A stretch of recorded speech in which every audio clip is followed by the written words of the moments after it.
ही marathon आता निवडणुका जवळच येऊ घातल्यात, तर एक पब्लिसिटी स्टंट वाटू शकतो का? ठेवलेले आहेत ज्येष्ठांसाठी काळजी म्हणून 3 ॲम्ब्युलन्स ठेवलेले आहेत. टोटल 60 60 बक्षीस आहे आणि पुन्हा मी एक एक्स्ट्रा लहान मुलांसाठी सायकल आणि 10 बक्षीस ठेवले. ऑक्सिजन पार्क त्या ठिकाणी होईल. नमस्कार, मी राजश्री. ग्रीन धानोरी मॅरेथॉन 2025 याविषयीचा एक व्हिडिओ आपण अवेअरनेससाठी आधीच बनवला होता आणि ज्यांनी या मॅरेथॉनचं आयोजन केलेलं आहे ते प्रभाग 1 चे नगरसेवक, कार्यक्षम नगरसेवक माननीय अनिल बाबूदादा टिंगरेजी यांच्याशी आपण त्याविषयी प्रत्यक्षात सुसंवाद साधणार आहोत, त्याविषयी अधिक जाणून घेणार आहोत. नमस्कार दादा. नमस्ते. माता जिजाऊ प्रतिष्ठान यातर्फे आपण ग्रीन धानोरी मॅरेथॉन 2025 ही संकल्पना राबवावी असं आपणास का वाटलं? माता जिजाऊ प्रतिष्ठान हे प्रत्येक वर्षी वेगवेगळे कार्यक्रम राबवत असतात.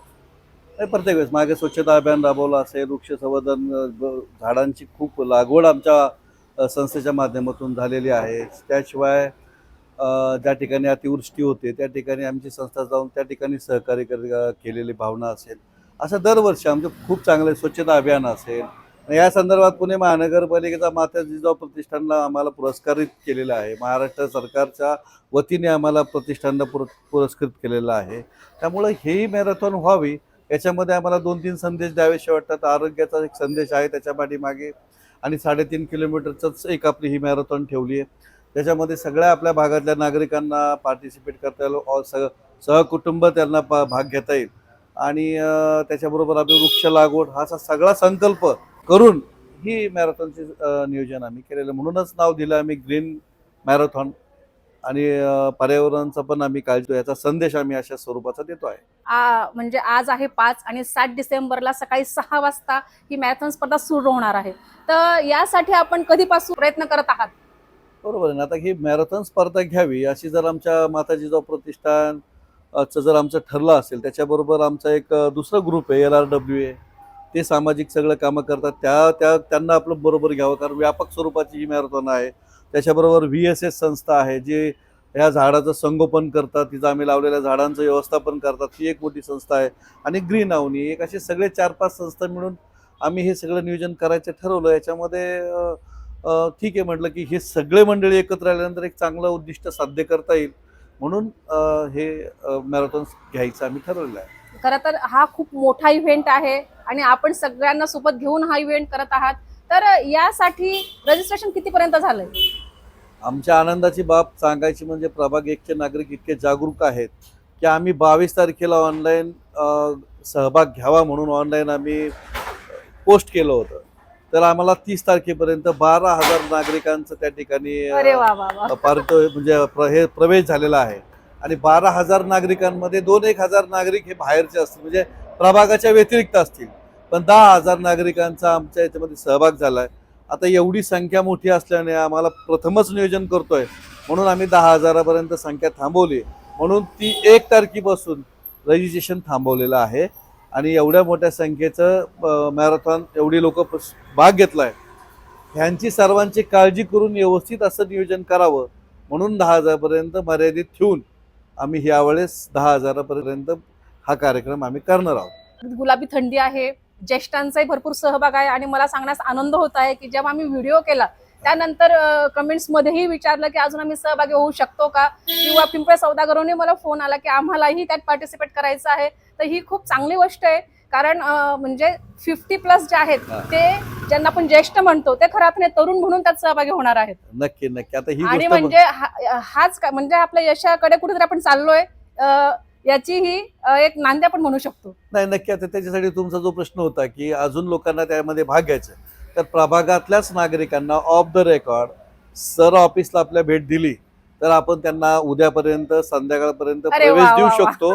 आणि आता चालू पण आहे. ज्यांनी रजिस्ट्रेशन नाही केलं पण ऑफ रेकॉर्ड समक्ष येऊन भेट देऊन जर येत असतील तर नक्की प्रभागातल्या नागरिकांना 1000 अजून आपल्याकडे टी-शर्ट आणि सहभाग घेण्याची संख्या आहे. तर मी उलट आपल्या माध्यमातून विनंती करतो, ज्यांना अजून उद्या सकाळपर्यंत दुपारपर्यंत प्रवेश घ्यायचा असेल, याच्यामध्ये भाग घ्यायचा असेल तर त्वरित लवकर ऑफिसशी संपर्क साधावा. अगदी अगदी छान. कारण म्हणजे जे कोणी स्पर्धक इच्छुक आहेत त्यांनी आताही आपण अवश्य यावं, दादांच्या ऑफिसला व्हिजिट द्यावं, त्यांचं नाव रजिस्टर करावं आणि आपण त्यात अजूनही सहभागी होऊ शकतात. ही खूप आनंदाची गोष्ट आहे. तर दादा एवढा सगळा मॉब असणार आहे, तर यासाठी आपण असं काही त्यांच्या म्हणजे आता ज्येष्ठ नागरिक पण असणार आहे त्यांची काळजी घेण्यासाठी असं काही विशेष आयोजन आपलं आहे का? बरोबर आहे ना. आता ह्या सगळ्या एवढ्या मॉपमध्ये आपण 4 डॉक्टर ठेवलेले आहेत ज्येष्ठांसाठी काळजी म्हणून, 3 ॲम्ब्युलन्स ठेवलेले आहेत आणि जागोजागी पाण्याची व्यवस्था करून ठेवलेली आहेत. आणि अगदीच मोठा प्रवास न ठेवता 3.5 किलोमीटर हा मर्यादित प्रवास ठेव, जेणेकरून अधिकचा त्रास कोणाला होऊ नये. आणि म्हणून मागाशी म्हणाल्याप्रमाणे आम्ही ह्या प्रभागामध्ये 2 संदेश देण्याचा प्रयत्न करतोय, एक आरोग्याचा आणि एक पर्यावरणचा, असा दोन्हीचा संदेश देण्याचा प्रयत्न करतोय. कारण त्या ठिकाणी वृक्ष लागवड आहे आपली, त्याच्यामुळं मोठा अधिक प्रवास नसल्याने अधिक लोकांना त्रास होईल असं मला वाटत नाही. कारण लोक सहज म्हणून 5 ते 7 किलोमीटर सकाळचं वॉक करतच असतात, त्याच्यामुळे असं काही फारसा त्रास होईल असं मला वाटत नाही. तरी पण काळजी म्हणून 2 डॉक्टर आहेत, 3 ॲम्ब्युलन्स आहेत, तर तशी आम्ही काळजी घेतली. बाकी व्यवस्थापन म्हणून 300-400 आपले जे कार्यकर्ते आहेत ते याच्यामध्ये काळजी घेण्यासाठी बरोबर असते. म्हणजे आपल्या माहितीप्रमाणे आपल्या मॅरेथॉनची सुरुवात भारत माता ते चौकातून आणि शेवट होणार आहे वन विभागाच्या आपल्या त्या जागेमध्ये, जिथं आपलं गणेश मंदिर आहे, चरवली आणि धानुरीच्या हद्दीच्या मध्ये, त्या ठिकाणी 30 एकरचं उद्यान विकसित करत आहेत. तर आपला म्हणजे दादा मॅरेथॉनचा आपला रूट काय असणार आहे?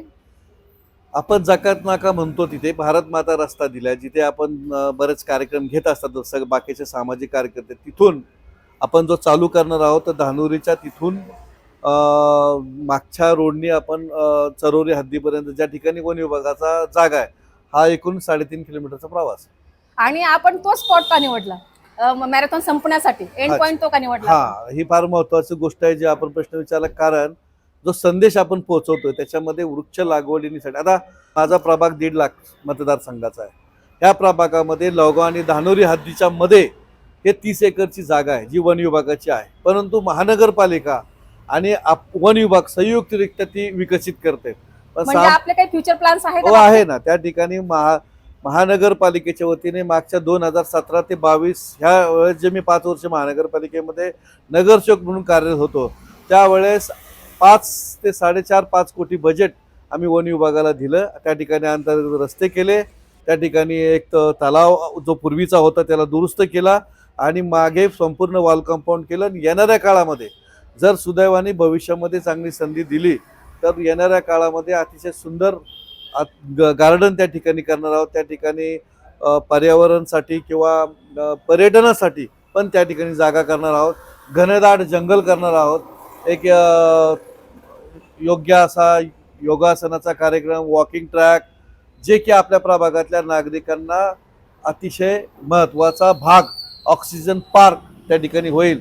अखंड पुण्यामध्ये 30 एकरची अशी मोठी जागा आणि लागून असलेला डोंगर, इतकी मोठी जागा पुण्यात नाहीये. आणि मला आनंद वाटतो की ते आपल्या प्रभागाच्या नागरिकांना येणाऱ्या काळात त्याचा श्वास घेण्यासाठी, ऑक्सिजन घेण्यासाठी अतिशय पुरेपूर उपयोग होणार आहे. नक्की फार सुंदर उद्यान करण्याचा उद्देश आमचा. बऱ्याच ठिकाणी एखादं एकरचं गार्डन असतं, 2 एकरचं असतं, परंतु 30 एकर अखंड हे उद्यान विकसित होतंय. त्याला उद्यान म्हणण्यापेक्षा घनदाटपणा आपण जास्त देणार आहे, त्याला लँडस्केपिंग चांगलं करणार आहे. महानगरपालिका आणि वन विभाग हे संयुक्तरित्या आम्ही हे सगळं करतोय. त्याच्यामध्ये आमच्या ज्या संस्था आहेत हे संस्था माध्यम आहे हे सगळं करण्यामागे, आणि आमचा तो उद्देश आहे. आणि आपण जे आता मॅरेथॉन ठेवतोय त्या निमित्ताने तो सगळ्यांसमोर आपण मांडू शकतो जाहीरपणे. हो, हा संदेशच आहे ना की आपल्या भागामध्ये 30 एकर जागा आहे आणि ती अतिशय सुंदर विकसित करतोय हे माहितीच नाही बऱ्याचशा लोकांना. म्हणूनच आम्ही जो काही मॅरेथॉनचा एंड आहे त्याच ठिकाणी आम्ही का करतो, ह्या सगळ्या लोकांना 10-15 हजार लोकांना ह्या ठिकाणी 30 एकरचं उद्यान विकसित, त्या ठिकाणी वॉकिंग ट्रॅक होतात, त्या ठिकाणी पर्यटन स्थळ होणार आहे आणि योगा सगळ्या ज्येष्ठ सगळ्यांना. तर म्हणून ती जागा लोकांना समजावी, कळावी. सगळ्यांनी त्या ठिकाणी येणाऱ्या काळामध्ये वृक्ष लागवड करावं, त्याचं संगोपन करावं, हाच उद्देश त्याच्या. अगदी अगदी म्हणजे जिथं सिमेंटचे जंगल वाढतायत तिथं आपलं जंगलही डेव्हलप व्हावं हीच आमची सदिच्छा. खरं तर हे सगळं खूप सुंदर आहे, पण ही मॅरेथॉन आता निवडणुका जवळच येऊ घातल्यात, तर एक पब्लिसिटी स्टंट वाटू शकतो का? काय सांगा? मला वाटत नाही असं, कारण माता जिजाऊ प्रतिष्ठानच्या वतीने दरवर्षी कार्यक्रम चालू असतात. प्रत्येक वर्षी आपण पाहता आम्ही वेगवेगळे कार्यक्रम करतो. बऱ्याच ठिकाणी आपण स्वच्छता अभियानला आपण होतात, वृक्ष लागवडला आपण होतात. बाहेर जेव्हा काय असं एक असा प्रसंग येतो जिथं अतिवृष्टी होते तिथं आम्ही सगळे संस्था जातो. सगळे कार्यक्रम आम्ही आमच्या माताजी जिजाऊ प्रतिष्ठानच्या माध्यमातून घेतो आणि तसाच कार्यक्रम आता आपल्या लोकांसाठी सुद्धा घ्यायचं ठरवलंय. त्यामुळे हे होतंय. आता स्वाभाविकपणे निवडणूक आल्या तर थोडंसं मानसिकता लोकांना वाटेल तशी, पण आता ठीक आहे, त्याच्या अनुषंगाने लोकांच्या गाठीभेटी पण होणार आहे. हो. त्याचा थोडासा छोटासा गोड स्वार्थ पण असू शकतो आमचा, परंतु तसं न असता आम्ही हे नेहमी करत असतो. लगातार तुम्ही माता जिजाऊ प्रतिष्ठानचे सगळे कार्यक्रम अटेंड केलेले आहात, त्याच्यामुळे तुम्हाला माहिती की ही संस्था फार वेगवेगळे कार्यक्रम करतात. त्यामुळे हा राजकीय स्टंट नाही. अगदी अगदी खूप छान. आणि एक शेवटचे असं विचारू इच्छिते की सोशल मीडियावर याचा फार कुठे उहापोह नसतो, तर आपण सोशल ऍक्टिव्ह नाहीत का? मॅडम, गेले 10-15 वर्ष मी सभासद आहे, परंतु जे कामं आपण करतो ती कामं ज्या भागात करतो त्या नागरिकांना माहिती असतं की ह्या भागात आपण कार्यक्रम करत असतो, ह्या भागात काम करत असतो, त्या नागरिकांना माहिती पडतं. आणि माझ्या 15 वर्षाच्या कालखंडात, राजकीय कालखंडात लोकांना माहिती की मी काम करणार आहे. सोशल मीडियाचा जमाना जरूर आहे, लोकांना ते अभिप्रेत पण आहे, नवीन पिढीला पण अभिप्रेत आहे की सोशल मीडिया चांगला असावा किंवा आपण केलेली कामं लोकांपर्यंत पोहोचवावी. ठीक आहे, इथून पुढच्या काळामध्ये आपण ह्याची सगळी काळजी घेऊ आपल्या माध्यमातून.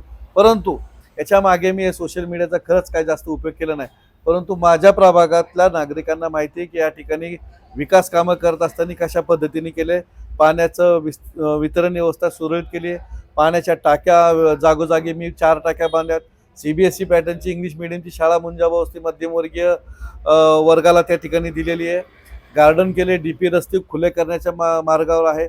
सगळ्यात आनंदाची गोष्ट, मी मेट्रोची मान्यता आदरणीय मुरलीधर मोहोळ आमचे खासदार यांच्या माध्यमातून विश्रांतवाडीला मेट्रो यावी आणि ती आळंदीपर्यंत जावी. आपणच मुरली अण्णांची इंटरव्ह्यू घेतली, त्यावेळेस मुरली अण्णांनी आपल्या सर्वांना शब्द दिलाय की त्याचे अलाइनमेंट चालू आहे आणि लवकरच तुमच्याकडं मेट्रो येईल. त्याच्यामुळे हे सगळं चालू जरी आमची कामं आहेत, मोठ्या प्रमाणात आहे. STP प्लांट आम्ही त्या ठिकाणी केला, 4 टाक्या पाण्याच्या केल्या, किंवा रस्ते अंतर्गत रस्त्याची भौतिक सुविधा आहे ते तर आमची कर्तव्यच आहे, ते पण आम्ही केलेले आहे. त्यामुळे लोकांना हे माहिती आहे, हे सोशल मीडियावर चुकीच्या पद्धतीने सोशल मीडिया चालवतात आणि खरे कष्ट करणारी मंडळी कोण आहेत याची जाण माझ्या प्रभागातल्या नागरिकांना आहे. खरं तर तुमचं काम आहेच, पण एक आता मी स्वतः सोशल मीडियावर ऍक्टिव्ह असल्यामुळे तुम्हाला एक सल्ला एवढा देऊ इच्छिते की आपण यापुढे आपले जर कामं म्हणजे सोशल मीडियावर टाकत राहिले तर ते सगळ्यांना समजतील आपल्या प्रभागाव्यतिरिक्त, आणि आपण अगदी प्रत्येकापर्यंत जाऊन पोहोचाल. तर आपण त्यावर थोडा विचार करावा असं मला नक्की वाटतं. आपल्या सूचनेचं पालन होईल. माझे सगळे सहकारी माता जिजाऊ प्रतिष्ठान असेल, आमचे सगळे संस्थेचे बाकीचे LRW जे असतील, सगळ्यांचं एकच म्हणणे, दादा आपण हे सगळं करतोय, हे सगळ्या लोकांचा सोशल मीडियाच्या माध्यमातून लोकांपर्यंत पोहोचावं.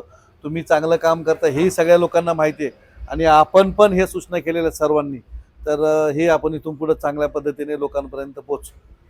खरंच खूप छान दादा. आणि आपण सांगितलेला आकडा 12,000 आहे, तर त्यापेक्षाही जास्त स्पर्धकात सहभागी होऊ शकतात. आकर्षक असे बक्षीस आहेत, तर थोडं त्याबद्दल सांगाल का? हो, आता काय ह्याच्यामध्ये पार्टिसिपेट करण्यासाठी आपण प्रथम क्रमांक सायकल आणि काही रोख रकमी ठेवलेल्या आहेत. प्रथम क्रमांक सायकल आहे, मग म्हणजे आपले 3 गट आहेत, तर तिघी गटातील प्रत्येक प्रथम जो येणार. आता जे 3 गट आहे त्याच्यामध्ये पण महिला आणि पुरुष असे 6 गट होतात. 6 गट होतात. म्हणजे आता 15 ते 30 आणि 30 ते 50 आणि 50 ते अबव पुढे, ह्याच्यामध्ये 2-2 गट आहे, महिला पुरुष आणि महिला पुरुष. या प्रत्येकाला प्रथम 10 येणाऱ्या लोकांना सायकल आणि बाकीची काही बक्षीस आहे रोख स्वरूपाची. ती बक्षिसं देण्यामागे टोटल 60 बक्षीस आहे. आणि पुन्हा मी एक एक्स्ट्रा लहान मुलांसाठी सायकल आणि 10 बक्षीस ठेवलेत, जेणेकरून लहान मुलं पण त्याच्यामध्ये भाग घेऊ शकतात 15 पर्यंत, 5 ते 15 पर्यंत. तर हे ठेवण्यामागचं उद्दिष्ट आहे प्रोत्साहित करणं, शाबासकी देणं, त्यांच्या पाठीवर थाप देणं, हेच त्याच्यावर स्वरूप आहे. आणि एवढा मोठा कार्यक्रम आहे तर विशेष अतिथीही येणार असतीलच. हो आहे, याच्यामध्ये मुरलीधर अण्णा मोहोळ येण्याची शक्यता आहे, पण ते थोडे बिझी आहेत, दिल्लीला आहे. परंतु आमचे शहराध्यक्ष धीरज घाटे साहेब आहेत, काही HOD आहेत, बापूसाहेब पठारे आहेत, आमचे स्थानिक काही मंडळी आहेत, सगळ्या पक्षाचे सगळे कार्यकर्ते या ठिकाणी उपस्थित राहणार आहेत. म्हणजे थोडक्यात आपला गेट टुगेदर होऊ शकतो. हा, त्याच्यानंतर आम्ही त्या ठिकाणी एवढ्या सगळ्या नागरिकांना चहापान ठेवलंय, नाश्ता चहापान सगळं ठेवलेलं आहे, जेणेकरून त्या ठिकाणी सगळे आल्यानंतर थकतील, नाश्ता घेतील, चहा घेतील आणि सगळ्यांना थोडं 9, 9:30, 10 पर्यंत आम्ही रविवारी त्या दिवशी आम्ही 10 वाजेपर्यंत सुट्टी देणार, मोकळे करणार आहोत. आणि दादा आपण तिथे वृक्षारोपण करणार आहोत. हो, वृक्षारोपण 1000 झाडांची लागवड त्या ठिकाणी करणार आहे. ऑलरेडी आम्ही 7 ते 8,000 झाडं तिथं लावली आहे, संगोपन केले, ती मोठी झालेली आहेत. आता हा संदेश द्यायचा म्हणून 1000 खड्डे आम्ही त्या ठिकाणी खोदून ठेवलेत आणि नागरिकांच्या माध्यमातून त्या ठिकाणी आम्ही वृक्षारोपण करणार आहोत. या सगळ्यांसाठी आपण आणि कार्यकर्ते किती झटत आहात? आता आम्ही सगळ्या 4 संस्थेचे जर कार्यकर्ते बघितले तर 500 कार्यकर्ते आहोत. या सगळ्या मोहिमेमध्ये 500 कार्यकर्ते अतिशय तन मन धनाने काम करतात, ते फार कष्ट करतात आहे. आणि मॅरेथॉनच्या दिवशी सुद्धा हे सगळे मंडळी त्या ठिकाणी हे सगळं व्यवस्थापन पाहणार आहे. आणि आपली म्हणजे शार्प 6ला स्पर्धा सुरू होणार. नाही, मला वाटतं 6 जमाजमी होईल आणि 7 पर्यंत चालू करू. थोडा अंधार पण असतो, मला वाटतं 7 पर्यंत चालू होईल. पण अगदी 6 कारण ते थोडंसं 7 बिबट्याचं सावत्र आहे हो, म्हणून आहे. 7 योग्य राहील. 6 ते 7 जमाजमी होईल. सगळे नागरिक आणि जमायला ज्येष्ठांनाही थोडं करायला सोयीस्कर होईल हो, नाही का? सोयीस्कर होईल. कारण माझ्या माहितीप्रमाणे 86 वर्षांच्या आजोबांनी रजिस्ट्रेशन केलेलं केलेलं आहे. आहे. हो, केलंय. म्हणजे इथपर्यंत आपला एज ग्रुप पोहोचलाय. पोहोचलाय. दोन्ही माध्यमातून पोहोचलाय. छान आहे, प्रतिसाद छान आहे. लोकांना या सगळ्या गोष्टीची, आरोग्याची आणि पर्यावरण राखण्याची आवड आहे. त्याच्यामुळं मला अपेक्षित होतं की 4,000 लोक येतील, पण आम्हाला कंट्रोल करावं लागलाय आणि आम्हाला रजिस्ट्रेशन थांबवावं लागलं. इतका लोक प्रतिसाद मिळालाय आणि हा कार्यक्रम आमचा दरवर्षी होणार आहे, अरे हे वा, आजच वा, जाहीर वा, करतो. वा. खूप सुंदर. कारण एवढा मोठा कार्यक्रम आहे, एवढा प्रचंड उत्स्फूर्त प्रतिसाद सगळ्यांकडनं मिळत आहे. हे खूपच सुंदर आहे. आणि आता परवाच कार्यक्रम येऊ घातलेला आहे, त्यासाठी सर्व कार्यकर्ते, प्रत्यक्ष दादा त्यासाठी अतोनात कष्ट मेहनत घेत आहे. कारण कोणत्याही मोठ्या कार्यक्रमाच्या पाठीमागं सगळ्या जणांचे कष्ट असतातच. आणि असा हा ग्रीन धानोरी मॅरेथॉन 2025 हा कार्यक्रमाचं पूर्ण कव्हरेज माझ्या राजश्री बडगुजर या चॅनलवर आम्ही दाखवणार आहोत. हे सौभाग्य आम्हाला प्राप्त झालेलं आहे, म्हणून आपण या चॅनलला सबस्क्राईब करा, म्हणजे आपल्याला येणारे पुढचे आणि आजचा व्हिडिओ तिथे बघायला मिळेल. आणि आपल्या एवढ्या मोठ्या कार्यक्रमास तो खूप खूप प्रचंड यशस्वी व्हावा या आमच्या शुभेच्छा. धन्यवाद दादा. तुमच्या चॅनलला पण आमचा शुभेच्छा. तुम्ही आम्हाला एवढं कव्हरेज देताय आणि आम्हाला पुढे करताय, त्यामुळे तुमच्या चॅनलला पण मनापासून शुभेच्छा आणि धन्यवाद. धन्यवाद आणि आभार दादा. Yes.